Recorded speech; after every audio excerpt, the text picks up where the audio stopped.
granted. Foucault is trying to bring it to our consciousness. Yes, Jenny? I think it's also interesting how, in the wake of 9/11, how we kind of feel like we want to be surveilled, or we want this observation, we want to have cameras everywhere for our own protection.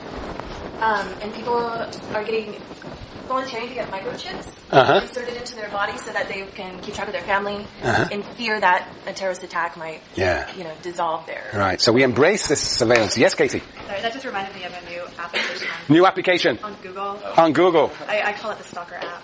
The Stalker what? The Stalker application. Oh, the Stalker application. What's it called? Latitude. It's called Latitude, and you can know where your friends are. You can just look on your computer or look on your phone. But, I mean, they have... Facebook is just the ultimate surveillance.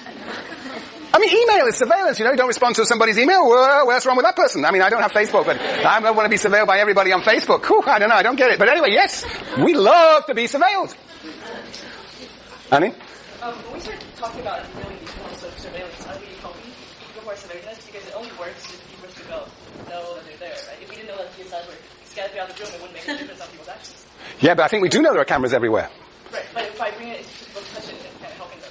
Well, you could say, yes, it's in facilitating surveillance, but of course Foucault's trying to suggest that, of course, by bringing it to consciousness, we become aware that it is an exercise of power, which is not obvious, and as a result, we would perhaps try and produce some sort of rebellion against surveillance. There are all sorts of ways in which you can disconnect surveillance mechanisms, and yes, there could be an anti-surveillance, there must be anti-surveillance movements.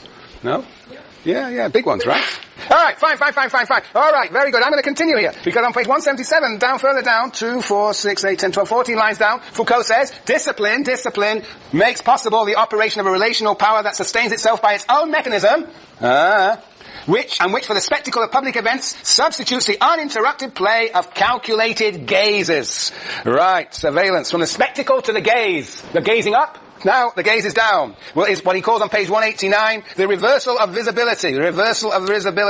So he says on page 189, 4 lines from the top, he says, the scarcely sustainable visibility of the monarch, the sovereign, is turned into the unavoidable visibility of the subjects. It is this inversion of visibility in the functioning of the disciplines that was to assure the exercise of power even in its lowest manifestations. We are entering the age of infinite examination and compulsory objectification. That is to say, from the gaze being up at the sovereign, the Damien execution, now the gaze is down on the individuals, the objectification of individuals, making them objects of knowledge. That's what we do as sociologists when we survey people. Let's survey surveillance, they're almost the same word. Participant observation is the prototype of surveillance. Participant observation, what that is? They're going in and watching people. That's what we do. We think it's producing knowledge. Foucault is saying it's also the exercise of power. And power and knowledge, of course, are very closely related. Yes, and on 192 to 193, he talks about ascending and descending individuality. At the bottom of the bottom of page 192, 2, 4, 6 lines, 5 lines from the bottom, 6 lines from the bottom, he says, in certain societies of which the feudal regime is only one example, it may be said that individualization is greater, where sovereignty is exercised in the higher echelons of power, individuality amongst the ruling classes. The more one possesses power or privilege, the more one is marked as an individual, as a king or a queen, a prince or a princess, by rituals, written accounts or visual reproductions. The name and the genealogy that situate one within a kinship group, the performance of deeds that demonstrate superior strength and which are immortalized in literary accounts, the ceremonies that mark the power relations in their very ordering, the monuments or donations that bring survival after death. This is all sovereign power where individuality lies with the ruling classes, the monument, the ostentation and excess of expenditure, the multiple intersecting links of allegiance and suzerainty, and all these are procedures of an ascending individualization. In a disciplinary regime, on the other hand, individualization is descending. As power becomes more anonymous and more functional, those on whom it is exercised tend to be more strongly individualized. It is exercised by surveillance rather than ceremonies, by observation rather than commemorative accounts, by comparative measures that have the norm as reference rather than genealogies giving ancestors as points of reference, by gaps rather than by deeds. So here we have from ascending individuality, descending individuality, in which we sort of observe those who are in the subordinate classes. Very good. Okay, so that's hierarchical observation. Now normalization. Any questions before I move on? Because there's no point in observing unless you do so with a view to evaluating, correcting, in other words, normalizing people. You observe people in order to evaluate them and to correct them and to make them conform to the logic of the division of labor. Okay. So how do we do this? So what does he talk about? Well, on page... He's had actually 5 points to make here about normalization. The first point on page 178. Hey, I'm talking about observation. Just look at this. Did we look at this picture on the... Have you seen the picture of you? Yeah, have you seen this picture? You see this picture, this beautiful picture, where you're all in boxes? Now these are real physical boxes here, but you're in imaginary boxes. That's how it's, and you're all looking up at me. This is perfect. This is how they used to teach, and this is probably how they will teach soon. Because what's being prevented here is any lateral communication. This is my dream. Just imagine what it'd be like that. Just imagine. Just imagine. Oh. But this is Foucault's imagination of disciplinary power. Trapped in places, in positions, in boxes, all in little boxes. This is how he sees disciplinary power. It's exaggerated, but this is what he understands is going on. Yeah, okay. Right, page 178. Normalizing judgment. All right. Point number 1. Okay, I'm going to go down to, it's about the middle of the page. After M. Oppenheimer on the right-hand side, you can see it? Okay. Who do I see here? Who can do some reading for me? Who can I observe? Jason number 2. Okay, under M. Oppenheimer on the right-hand side, the workshop. The workshop of the school, the arguments were subject to a whole micro-penality of time, making attitudes, direction to task, of activity, intention, negligence, lack of zeal, of behavior, politeness, needs, of speech, idle chatter, insolence, of the body, incorrect attitude, irregular gestures, lack of cleanliness, sexuality, impurity, indecency. Okay, what does that remind you of? Sasha, what does it remind you of? It reminds you of this class, right? Isn't that where you get punished for all these things? The workshop, the school, the army were subject to a whole micro penalty of time. Latenesses, anybody comes in late? Oh, where have you been, Celia, today? Yes. Absences, interruptions of tasks. Anybody dare interrupt me? Yeah. Of activity, inattention. Just anybody dare fall asleep here. Inattention, and we got GSIs everywhere observing you. Negligence, lack of zeal, looking at Facebook. Of behavior, impoliteness, disobedience. Speech, idle chatter. Yes. Or insolence. Yes. Of the body, incorrect attitudes, irregular gestures, and lack of cleanliness. Yes, indeed. Of sexuality, no less. Impurity and indecency. Yes.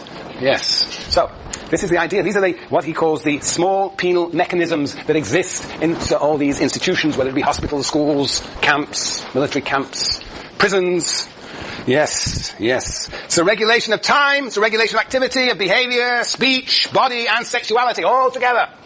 Then second, he says, that's the next stage of normalization. Point number 2. Here we're talking about evaluation of failure. That is to say, normalization is to normalize you, to bring you into conformity with expectations, and so failures of expectation, failures of conformity are drawn attention to. The focus on deviations. Point number 2. But discipline brought with it a specific way of punishing that was not only small-scale model of the court. What is specific to the disciplinary penalty is non-observance, that which does not measure up to the rule, that which departs from it. The whole indefinite domain of non-conforming is punishable. The soldier commits an offence whenever he does not reach the level required. A pupil's offence is not only a minor infraction, but also an inability to carry out tasks. So it is a failure. And of course there are all sorts of failures, like not turning up to this class is a failure, of which you will be reprimanded, once I notice.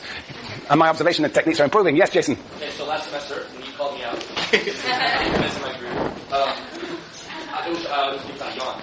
It was midway through, I remember very vividly. You yawned. Midway through class. But it had nothing to do with the seal of you, because I think we're all pretty captivated by you. So how can you assume that you call me out because you're talking about you or whatever. But I think it's unfair that what if I'm late because, God forbid, I get in a car accident? Or what if I'm talking to someone because I don't understand something? Or what if I yawn because I don't... What does Foucault say to that? You have to organize your life so that No, I mean, Foucault said, the point is not why you are guilty. That's the old regime. The point is not why you're guilty. You have failed. And you have yawned. Yeah, it's funny you should say that. Funny, I did this once too. It was a very bad mistake early in my teaching career, which is an interesting situation. There was a class like this, and it was a woman who actually yawned. And I, very foolishly, said, "Wow, you've got a beautiful mouth."